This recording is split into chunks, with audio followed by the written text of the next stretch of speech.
Hey everybody, welcome to another episode of Connect, Share, Prosper. I'm your host, Chaz Wilson. I'm excited today, beyond excited, for all of us, for you, for me, and for this conversation that we're going to have today. I am joined today with Mark Victor Hansen and Kristen Dwyer Hansen. Did I say that correctly? Sorry about that. And let me give you guys some background. If you don't know who Mark Victor Hansen is, you probably recognize his name, but you may be just, where's that connection from? So let me tell you, Mark Victor Hansen is best known as the co-author for Chicken Soup of the Soul book series, which has set world records by having over 500 million books sold. He's also sought after keynote speaker in entrepreneurial marketing.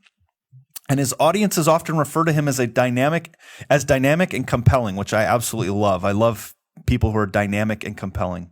Mark's been on television and featured in countless radio and newspaper interviews where he continues to assure people everywhere that with the right principles and mentors, you can easily create the life of your dreams. Decided to talk to Mark Victor Hansen and Crystal Dwyer Hansen. I don't know why I'm so tongue twisted this morning. It's okay. It's a bit of a tongue twister. Guys, welcome to Connect, Share, Prosper today. It's our joy. We believe all three of those is a good idea. We like to connect. Yeah. We want to have everybody prosper because there's fundamental abundance available in the world. And because we were talking before we started, crisis, the yin and the yang sign has a little yes. Crisis always equals opportunity. So we got a massive crisis. So there's massive opportunity, and the spiritual law is seek and you'll find. And so each of us has to independently seek, and we'll teach how to do that through the portal or the window of our book called Ask. Yes. So let's talk about the book, and then we'll talk about some things going on right now. But obviously, Mark, you've written many books and been a part of I love all the things we've been talking about. But why this book and why now? Go ahead, Crystal.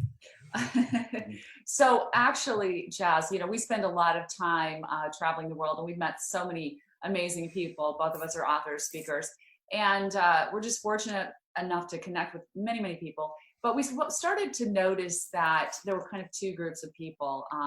Both groups were likable, qualified, wanted great things, often educated, but there was a difference. And we're like, what is this differentiator? Why is this guy that should be on TV, should be making millions, barely getting by? Or why is this woman who be running a city? She's so intelligent, not able to make it. And so we started to, peel it down. And what it really comes down to is your ability to ask. Asking is such a simple tool that each of us are born with, but it often gets kind of crushed out of us. And, but it gets to a point where people are actually afraid to ask. They have unworthiness. We say there are 7 roadblocks to asking, which we go through extensively in the book. But as we really drilled down on this topic, we said, this is important. This is something we really need to share, because we figured out there are actually 3 channels through which to ask, and that is ask yourself, ask others, and ask God. Yes. And each of those channels is equally important. And when you start to practice the art and science of asking, which we believe it is part, half art, half science, yes, you will start to see miraculous things, miraculous changes in your lives. And it's something everyone can learn. It's so exciting. So this book just took on a life of its own. We just have been so excited about it. It's interesting. I had someone on my Facebook page last night who was speaking to our tribe kind of as a voice of calm through this chaos right now. And he said one of the things he talked about was his 13 principles he teaches. Principles number 6 was ask and receive. And he said, this is a time where people start to, with everything that's going on in the world right now with coronavirus and everything, they start to kind of go tight like this. And this is the time he's saying, no, this is the time to ask. I thought that's interesting, the similar message you guys are sharing. Right. Well, it's true because, in 1974, I built a big business in New York. I was living out on Long Island, but I built the Wall Street Racquet Club, Botanica Gardens, aviaries, but I unfortunately was building out of plastic, PVC, polyvinyl chloride. Now, the fact of the matter is it was my best, worst experience, but I crashed and burned so fast, I had to check a book out of the library, How to Go Bankrupt by Yourself. And, I was hiding under the covers and not able to pay bills. And then I back to the 3 things that we say is ask yourself. I said, well, what is it I really want to do? And I'd sold my way. I've been selling since I was 9 years old. We can talk to that. But I sold my way through college, and somebody gave me an audio tape back then called you're either the creature circumstance or the creator. And I thought, wow, if I created this, I could uncreate it. And I listened to it again and again, reignited myself, said, well, I want to be a professional speaker. I was in Hicksville, Long Island, New York with 4 roommates at breakfast one day with all of us. I said, is there anybody that's young, not a cotton top, white-haired old person, celebrity, famous doctor or lawyer? And the guy said, yeah, I'm in real estate, and there's a real estate trainer out here in Hauppauge, Long Island, New York. And man, I jumped my car at 8:30 by 9. I listened to this guy. I said, tell me how to do this business. He said, you making it, boy, is 1 in 1,000, which is important for your listeners because every one of us needs to know you got a prospect in the rough times. And it turned out I went after the life insurance business. I said, here's the 4 questions you asked. The last one, if you were a general agent. And by the way, I didn't own any life insurance. I didn't know what a premium was. Right. What a general agent was. I didn't know what a manager was. Sounds like me when I started real estate. I'd never bought a home, never sold a home, and I was trying to tell people how to, come work with me. I totally get that. Yeah. So the point is, and that's where all of us are right now, because a lot of us are going to be unemployed here at a very quick clip. And you're either part of the creation or part of the chaos. And one of the things that we believe is that you and I, as human beings, are here to create and then contribute. And we love contributing on your show here because if you make the right connections, if you get your relationship capital right, you've got abundance in front of you. And we're going to come out of this crisis better than ever. Yeah. So first of all, thank you, both of you, for that message. I'm anxious and excited to read this book because I think it's timely. There's lots of books that get written, but I think your message is timeless and timely, which is an interesting thing, Can right? you put that in writing and give it to us, please? Absolutely, I'd be happy to. But I think you'd agree, right? The message of ask is timeless. Like it's beginning to now, like. And it's very timely in what we're going through right now. And I think that people forget that. And if I might, I'm going to be a little bold here. I'll share with you that from my perspective, please. Mark, directly in our conversation with you, my conversation with you. We were introduced through a mutual connection. And he asked me and said, hey, would you be willing to have Mark on your show? He's selling some books and it's a great book. And he'd love to, share that with your network. I said, absolutely. We get on the phone and I said, I'd like to, you're trying to sell books and like great authors do, they have this great message and they want to get in. I shouldn't say trying to sell books. You do a great job of selling books. Only $500 million. Right. And I said to you, what if I buy 300 copies? Would you be willing to speak at an event? That was actually a little out of my norm. And you were gracious and you said, yeah, let's figure it out. Let's work through it. And I remember walking away from that. And I had the conscious thought.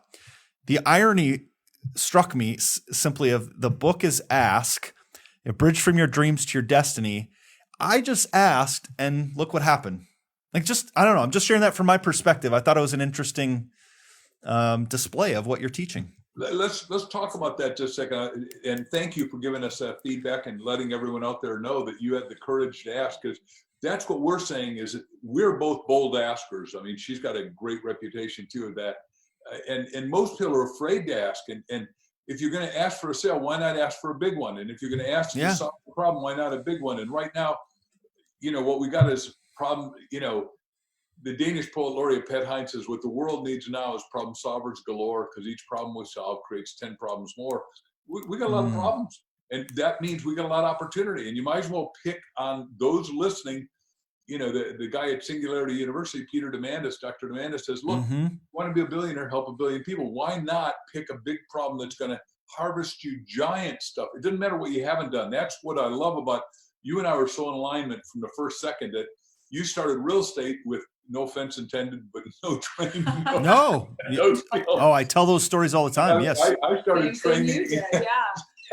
And right now we could laugh at it, but I called on 10 people like the guy told me to do. The 10th guy was a lovely old Italian guy that was maybe weighed 300 or 400 pounds. And he said, my name's Tony and I'm #1 in Metropolitan. He had one of this, you could see what part of family he was part of. And he was kid, here's a directory.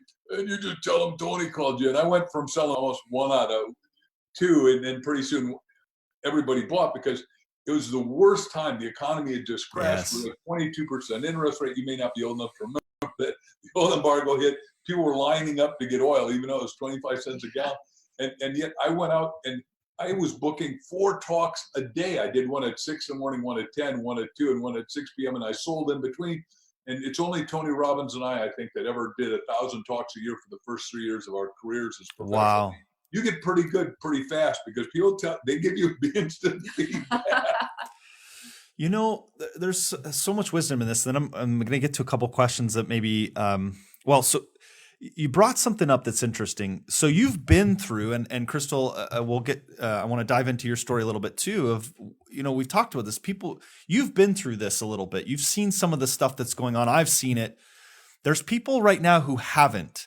And I would say to them listening, lean on us who have. Bingo. Correct. Right? You're going to get through. And in fact, some of the greatest things come out. I just said to a group this morning, I believe we just come out of fall in the economy. The harvest was good. We gathered it. We put it together. Now we're starting to see the first snowfall. We're going into winter. But what comes after winter? Spring. It will come. It will come. It will come. And you saw that through your experiences too. Well, let me just talk to that in a macro way, if you don't mind. We can go Please. micro if you want, which I was just doing my own store. But in a macro way, 1898, we had the biggest depression America's ever had. What came out of that was 3 booming products. We had the automobile, internal combustion with Henry Ford. We had the telephone, right, with Alexander Graham Bell, which everyone didn't believe because, what do you mean you're calling somebody on a wire? This is asinine. And then we had all these 3 great inventions, and we had a great boom called the Roaring 20s. And then all of a sudden, 29. And by the way, the person that wrote us out of that was The Science of Getting Rich, which I'm going to recommend our books, but other books are great to read because self-help action books are what your show is teaching or what your network is teaching. Science of Getting Rich by Wallace Wattles wrote us out of that. The Depression at 29 to 39. Napoleon Hill interviewed the 500 richest people thanks to Andrew Carnegie. I'm a scholar in all these guys and ladies, but the fact of the matter is he wrote all the fireside chats for FDR. You have nothing to fear but fear itself, confront your fears, make it disappear, all that stuff. But in 37, the book comes out and he writes us out of the depression with Think and Grow Rich. And obviously I've written 7 money books like 1 Minute Millionaire and Cash in a Flash, Richest Kids in America. And now we think Ask is the most important book because it's a seminal book. It's a seed book to get inside your soul, inside your heart, wake you up to, because I like Crystal, and I know I shouldn't lead her into this, but No, it's fine. she says every time you ask a question, what happens to your brain cells? Well, we did a lot of research for the book, Chaz, and there's a lot of research that's been done on asking. And when you ask yourself a question, it literally lights up a different part of your brain. So your brain is going to work for you in a completely different way. And that's why we say there are 3 different ways to ask. And the ask yourself part is critical, especially at a time of crisis like this. And I'll tell you, even though this crisis is being sort of foisted upon all of us right now, we didn't create it. Right. There will be many times where you have a personal crisis and it didn't come from anything outside. It's just your own personal situation. And I think my worst time, the worst time that happened to me, I was very young. I was in my early 20s. I was in a brand new city by myself, no friends or family, had a baby on my hip, no husband. And she'd been divorced. No job. I've been just recently divorced. I was precocious when I was young, and I got married at age 16 because high school was easy for me. And I married a guy that was 5 years older, and it didn't work out. Anyhow, so here I am, not knowing what to do. And I applied for food stamps. And I remember standing in line at the grocery store. Suddenly this feeling came over me, and this question popped into my mind, and I asked, are you really doing everything you can to tap into your own skills and talents, or are you taking the easy way out? And instantly I answered that. My answer was, it's like time slowed down, and I'll never forget it, because as I was turning those food stamps over to the cashier, I was saying to myself, this will not be my future. This will not be my future. And I went home and I started asking. I never applied again. And I started asking more questions. What could I do? How could I get work as fast as possible so I never again, not one more time, have to use this public assistance? Because I know I can do more for myself. So the answer to that was apply. I just applied to temporary service agencies, like Kelly Girls. But I did 3 of them because I thought now I have more choices. If I apply to you could register with. So now I had sort of a smorgasbord of choices, and I started like doing, setting up displays at malls and working in attorneys' offices. And what I discovered about myself through that was that I actually had some skills for work, and I had a business sense, and I liked it, and I got along with people. And so I got excited about that. So fast forward, I kept asking and answering those questions. I ended up getting my real estate license. Within a year and a half to 2 years, I was working for the top home builder in our valley. I became the #1 salesperson. And I had also snooped around and started asking of modeling agencies, was picked up by the top modeling agency in our valley, and was getting residuals on some commercials that I had shot. And so I had, benefits for I registered with SAG-AFTRA because, everyone knows what SAG well, is. it's the union. So I had the union benefits, I had my real estate money. Oh, yeah. And it's like my life took this gigantic pivot. But I've often thought back about that. And as we were writing the book, Mark and I were thinking back at those pivotal times in our lives where we had a personal crisis. What got us out of that was asking ourselves, digging deep, and then as you ask yourself those questions, you'll start to get an illumination, So a true. solution, an epiphany. And as that happens, you start to move forward. And that's why we call it the bridge, literally the bridge from your dreams to your destiny, because we all have dreams in our hearts. I mean, most people are over-endowed, over-talented, but they're not tapping into that. And asking helps you to get unstuck when you're stuck. And it helps you to keep taking those little steps. Just keep asking, keep getting your answers, your illuminations, and just continue to ask. And you will find yourself looking in the rearview mirror going, wow, look what happened when I started to ask. Yeah, for me, it was this time where I had, it was 2011. No, it's actually 2012, and I just come out of real estate. I was very leveraged in real estate. I had company, mortgage, title, I had properties, all this, like crushing it, and then all of a sudden, but out of that, it spawned Master Networks, and I reached out to somebody who was somebody I knew, but I knew of. And, he's in his 70s, and he'd run big national organizations, and he had retired from that. And I asked if he would spend time with me. But to your point, it was his question to me that got me thinking and asking. And it was in this meeting. Many people who've listened to this podcast have heard me share this story. I wrote about it in my second book. But I had 5 little children. We just had our twins, our last 2. We got twin grandkids. We love them. Oh, I love twins are amazing. So we went from 3 to 5 in 7 years, and I'm starting this business. We've just come out of this horrible situation, finding out of it, and I'm with this mentor sitting in front of me who's got all this wisdom, talking about he can see Master Networks taking over the country. And I'm in this meeting, and my phone rings, and it's my wife, and she like knows I've planned this day, and like never bugging me, but she's calling, texting, and I'm like, hey, excuse me, I need to step out, take this call. I go out in the parking lot. And she says, hey, I'm at the grocery store. I got 3 kids in the cart, and the cart's not working. And I just feel this pit in my stomach, so I get online and I look, and I never forget. And I remember consciously in this moment looking down, and I see $27. And I said, called her back. I said, I don't know what, but you got to get whatever for $27 today. That's all I've got. I'll figure out tomorrow. And I hang it. So this dichotomy, I got my wife on the phone. We've got $27. I walk in, and I got a guy who's telling me we're going to take over the world, right? He's laying it all out. But it was the question he asked. What was the question? So I said to him, I said, Dave, it was Dave Jenks who helped run Keller Williams Realty International. And Dave is still this day. And I said, Dave, I don't know how I can run and do this thing you're talking about. And the only question he said is, why not you? Why not you? And what that did is it caused me to start asking myself questions. Why not me? What am I missing? To your point about over-skilled, over-talented, I couldn't see it in that moment. But it was the question got me thinking, what if? Even if it's just possible, right? Yeah, it gives me chills because it is a magical process, and it's probably one of the most important skills that we can learn, especially at this time. Yeah. So first of all, thank you about the conversation. I almost forgot we're doing a show just in this conversation. So yes.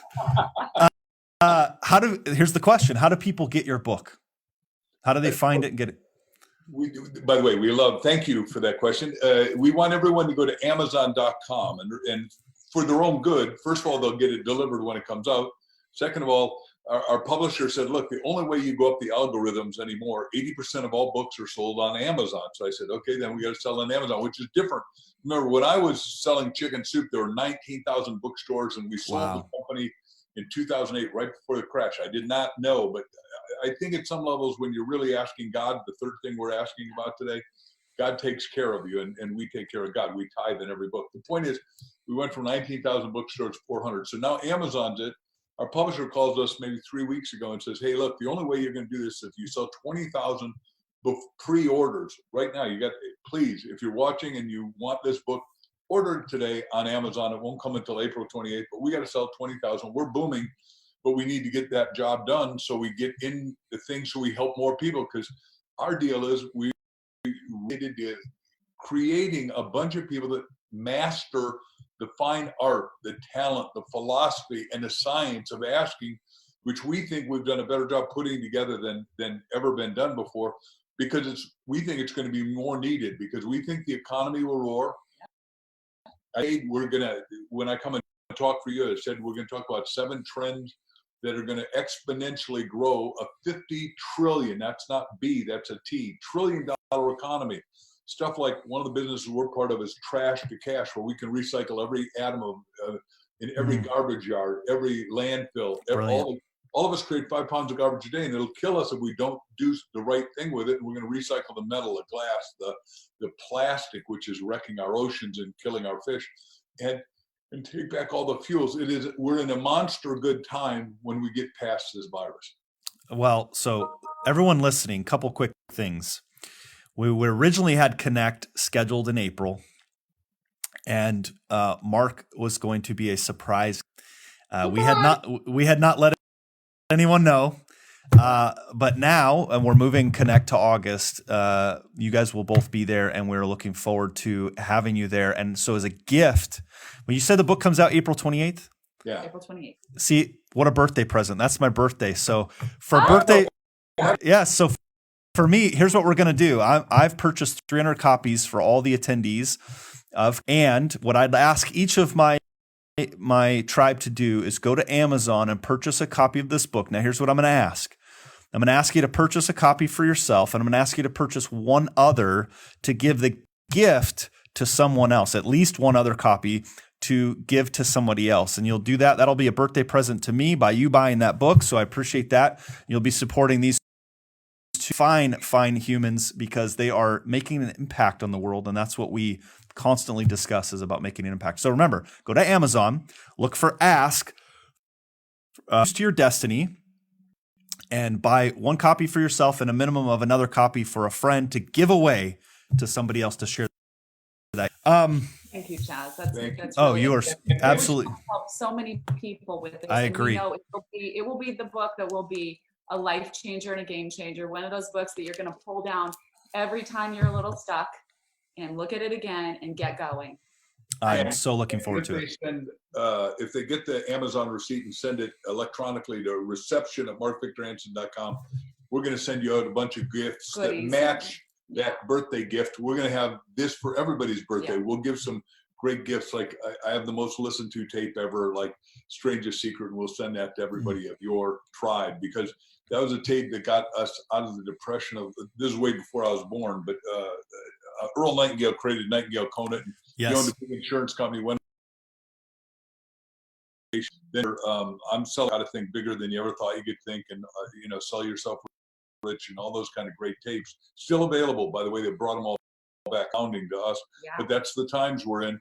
But they came to me, Vic Conant, the guy who runs it, and said, hey, look, would you rewrite this Strangest Secret and bring it up to date 50 years? We've tested 300 people, everybody from Dr. Wayne, Chopra, and all the top women, and they want your voice and your thinking. That book helped me out of 74, so absolutely. Isn't that amazing? And we did it. And he had 100 million listen, and now I've had 100 million listen, but we'll give that to you free because Oh, I love that.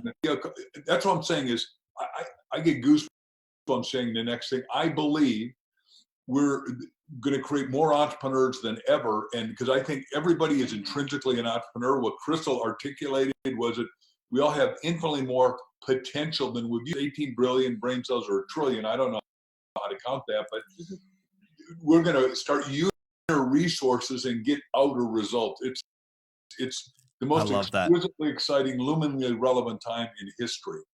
Well, I couldn't be more excited for this book. Really, just the things we've talked about today, you and I have spoken. I'm excited for this book because I think inherently for me, I've always asked questions. My mom used to say my teachers didn't care for me as a student because I'd always ask.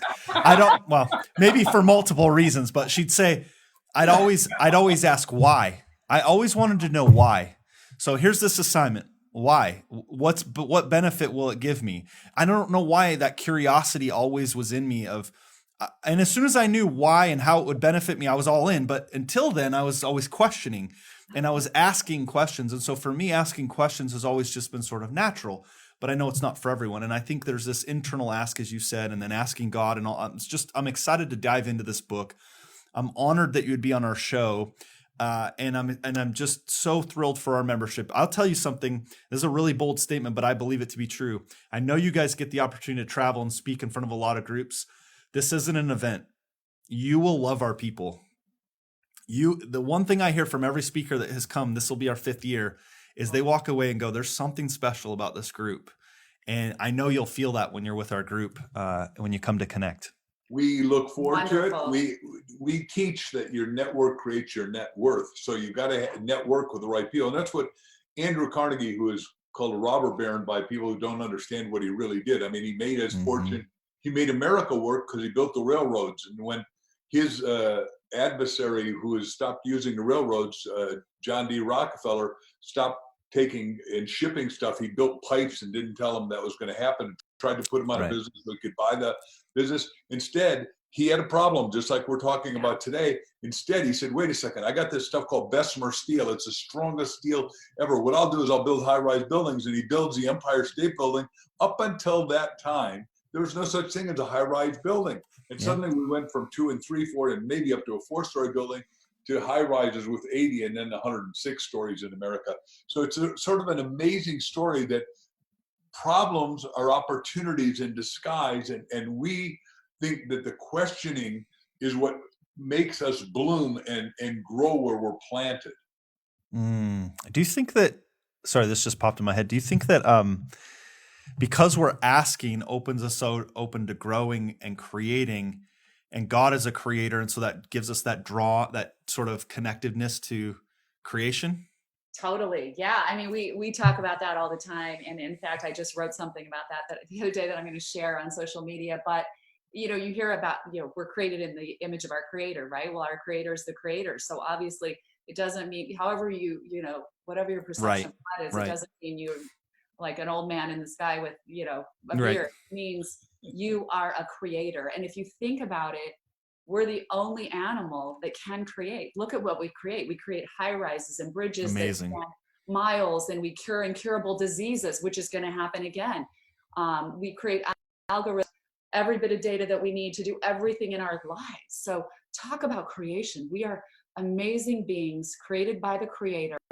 We have infinite possibility. We truly do. And that's why we know that the asking God part is one of the most important parts for us and for everyone. Just whatever your faith is or belief, but within that capacity, it is just when you can open up to that possibility that you are a miraculous creation and that the universe is set up to respond to you. Science amazing. Proves that out. When you study quantum physics, yes, what you observe is what you get. I mean, that all feeds in. It's really where science and God and creation merge. And it's so beautiful. I think it's one of the most important things for our listeners to understand. And I hope everybody can really embrace that a little bit more. And with your permission, yesterday we're out hiking because we live here in the beautiful McDowell Mountains, and it just is beyond spectacular. But Crystal and I were talking, and I said, look, one guy got one guy, Dr. Jonas Salk. Now, I get goosebumps again. He was close friends with Dr. Armand Hammer and a few people that I know. And Wow. I never met him, so I don't want to pretend that. But the guy who ran his institute is one of the guys I've helped a lot and worked with. Dr. Dennis Waitley was head of Salk Institute working for Jonas. So what I decided is today, and I'm pushing the edge of the envelope, and it's dangerous to do this, but we asked ourselves the question, well, wait a second, what does that take? So today I'm going to do everything I can to write up, where is Jonas Salk, male or female or team right now? Because I'm saying, one of the lines we wrote in our book that is so critical, I'm going to read you the exact line because we were going over it before we got on the show. We have a thing called belief, and we say, believe and trust that the answer is somewhere waiting for you. Believe and trust that the answer is somewhere waiting for you. I'm saying maybe, because I'm a motivational, inspirational, educational speaker, maybe I can turn the key on giving somebody, that Jonas Salk, that Mrs. Salk, or Tina Salk, permission to say, hey, wait a second, I got the damn answer here. I'm going to reveal it to the planet because we got to get rid of this thing. 1 million people die. No. So you made me think of something. Sometimes what we need to ask isn't what or how, but who. Sometimes I like it. It's who could come. Who do I need to connect with? Who could be the answer for me? Or who could I be the answer for someone else? I think a lot of those answers come as who. Guys, we've been so blessed today. Those of you who tune in every Monday, noon Central, to Connect, Share, Prosper. This has been uplifting for me. As I joked, I kind of forgot we were recording an episode because I've been so just engaged in this conversation. I want to ask a fun question. Can we ask a fun question? Sure. In terms of ask, and I don't know why this popped in my head, but I was thinking when you said ask, it made me think like asks I've had in my life. And I think that one of the scariest asks I ever had was to ask my wife on our first date. So I'm curious, who asked who? I asked her. So her mother sends her to a seminar 101, and it's now the VIP thing late at night. And I'm thronged with a lot of people around me asking, blah, blah, blah, blah, blah. Yeah. She's standing way over to the other side of the room, but some woman inadvertently hits a glass of red wine and wipes out on her white pants. Oh. And I just happened to see it, and I did the group because I saw this heroic glow, this humanness that I wanted to be close to. So I run over, grab her hand, and I said, I know where the club soda is. True story. And we can save those pants of yours. And if you don't mind, I'll just take you there. And once we get outside, it's like 9 o'clock or so at night, and it's a busy night. And I go, are you hungry? And she says, I am, because I love questions. And yes, says, I'm hungry, but we can't eat here because there's I have 2 minutes of my time. Can I take you off site after you get this solved? And said, yeah. So we go to this restaurant, and there's another throng of people at this Hollywood restaurant. We were in LA, and I thought, oh boy, $100 bill isn't going to get us in. So we walk up to and the maitre d' looks at her and says, okay, he's going through all the movie stars in his head. Movie stars. You don't recognize her? Now he's done for. That's good. That is. He says, okay, who is she? I said, she's a queen of Denmark. Now, we're both Danish, so I'm goofing. He said, oh, and who are you? I said, who travels with the queen? He said, you're the king. Oh, my God, we got a table for you. Hold on a second. That's literally I get goosebumps telling it because you're so wonderfully receptive. Tell us a story about you, how you got into your betrothal. Oh, so it was pretty simple. I was going to school playing football. I happened to notice this girl, and I said, I noticed, because I think I'm smart. I said, every Tuesday and Thursday when I have this class, she walks by right after class is done. And so I tried early and quick and all this stuff. And I kept thinking, how am I going to ask this girl out? How am I going to ask this girl out? And one day my mom called. I lived about an hour away, grew up, and I kept driving home on the weekend, and I would spend time with my family. I'd go to church with them, and my mom said, I think you need to go to church back where you live. You just need to engage with people there. And so I'm like, oh shoot, okay, I'm on my own for the first time. I walk into church and I'm sitting in the back, kind of sneak in, sneak out, and this girl walks in. And I was like, that's the same girl from school. And so I just went up to her after that and I asked her out on a date. And then I found out she was still in high school taking college classes. So her dad was not very excited that I was asking, a college guy was asking out a high school girl. But you know, now we're about to celebrate 20 years here in a month. So Congratulations. Thank you.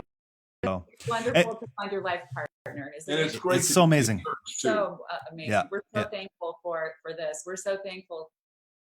Yeah, by the way, just to And Mom sent me there. do one last thing is that we're sitting at Mother's Restaurant, which is an organic green food restaurant in Costa Mesa, back where we live, and we're just falling deeply in love. And the guy man of the cloth is sitting next to us, and he just can't help himself. So he says, "Can I talk to you too?" And I said, "Yeah." He said, "Can I give you the secret to keeping a marriage together forever? There's only one." And like, what are you going to say? The guy's asking us that question, and we're just trying to fall in love. We accept. We know where we're getting married. We've invited all the people. I said, yeah. So he said, "Well, I've worked for Billy Graham for 60 years, and we find out one thing works." I said, "What?" And I'd met Dr. Graham and spent time with him. I said, "What is that, sir?" And he says, "You've got to pray out loud together." Wow. Every day. And we never heard that. I mean, go ahead. Right. Well, no, I just, it's funny because it sounds crazy, but I had never really done that. I prayed by myself my entire life, or prayed in groups or like family prayers, but I hadn't prayed out loud with my significant love for, out loud ever. And it kind of was this new level of intimacy. Yes. It really is. I mean, I agree.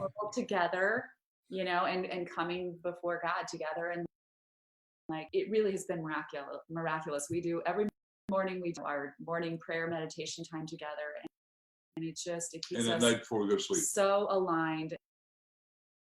Love that. We pray for each other, then we pray for each of our kids, and we pray for the businesses, and then we pray literally for America, and then the bigger thing is the world, which is the spiritual way. I love that. Well, it has been an honor to have you on. It's been a pleasure to get to know both of you more. Guys, you've been listening to this episode. Remember, my ask, again, for my birthday, this is what I'm asking. Go to Amazon, buy Ask for yourself, buy at least one other copy for a friend. Send in your receipt of purchase to remind me what it is. We'll make sure we put it in the show notes. RECPTION. Reception. MarkVictorHansen.com. Reception at MarkVictorHansen.com. Yeah. Send you some other gifts that'll goodies. celebrate your birthday. Yeah. That's great. Love it. Love it. Love it. Thank you so much. Every Monday, noon Central, I bring you successful entrepreneurs like we heard from today, who are going to share ups, downs, the ins, the outs, everything it takes to run a successful business and make an impact on the world and leave a legacy beyond the business. So make sure you join me next week on our next episode of Connect, Share, Prosper.